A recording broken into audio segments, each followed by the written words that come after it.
जब सुने के होई भोजपुरी गाना बस बजे के चाही गाना।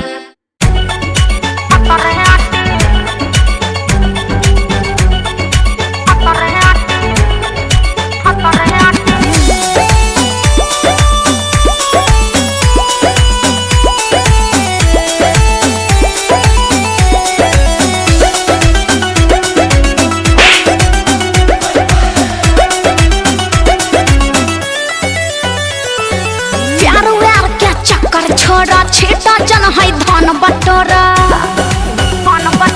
प्यार व्यार के चक्कर छोरा छीटा जन है धन बटोरा। जितनी है सखिया कुंवारी सबका से रिक्वेस्ट हमारी घूरो जन प्राइवेट दुआरी एक बाइक हो खो सरकारी। Please please please please please. अरे बात सखी ये क्या कर रही हो? जिसका दिल टूटेगा ये उसी को समझ में आएगा जो मेरे समझ में आया है।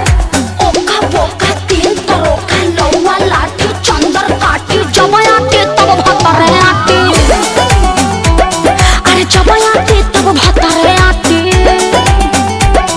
अरे आते रे आते भतरे आती।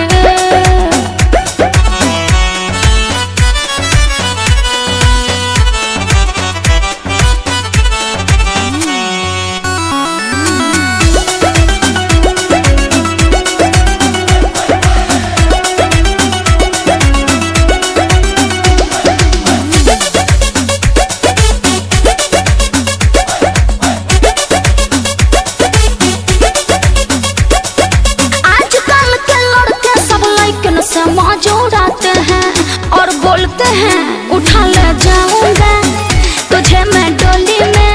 अरे कहते हैं कुछ और मगर कर देते हैं कुछ और।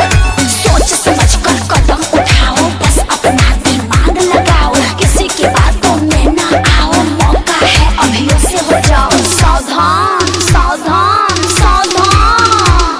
आज 1,20,000 के बाद कहलुए सखी तारा बात में दम बा।